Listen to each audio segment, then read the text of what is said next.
அங்கண்மான் ஞாலத்தரசர் அபிமான பங்கமாய் வந்து நின் பள்ளிக்கட்டிற்கீழே சங்கமிருப்பார் போல் வந்து தலை பெய்தோம் கிங்கிணிவாய்ச் செய்த தாமரைப் பூ போலே செங்கண் சிறு சிறுதே எம்மேல் விழியாவோ திங்களும் ஆதித்தியனும் எழுந்தார் போல் அங்கண் இரண்டும் கொண்டு எங்கள் மேல் நோக்குது ஏல் எங்கள் மேல் சாபம் இழிந்தேலோர் எம்பாவா.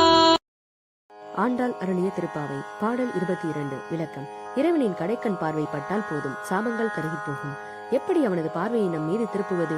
மிக எளிதாக ஆண்டாள் பாடிய திருப்பாவையின் பாடல்களையும் மால்களில் மட்டுமல்ல, என்னாலும் பக்தியுடன் படித்தாலே போதும். அதற்கு அவகாசம் இல்லையா?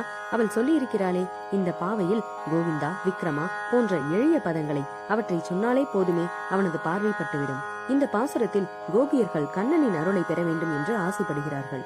கோபியர்களே, நீங்கள் எல்லோரும் வந்த காரணம் என்ன என்று கண்ணன் கேட்கிறான். உன்னை விட்டு பிரிந்திருந்த சாபம் நீங்க வேண்டும், இனியும் அப்படி ஒரு நிலை ஏற்படக்கூடாது. அழகு, விசாலம், போகப் பொருட்கள் நிறைந்த இந்த பூமியில் வாழும் அரசர்கள் தங்களது அபிமானம் இழந்து உன்னுடைய அருள் நோக்கே வேண்டும் என்று கூட்டம் கூட்டமாக திருப்பள்ளி அறையின் வாசலில் நிற்பது போல் நாங்களும் ஸ்திரீதவ அபிமானம் இழந்து வந்து நிற்கிறோம். உன்னை வந்து அடைவோமா என்று எண்ணினோம், அடைந்து விட்டோம்.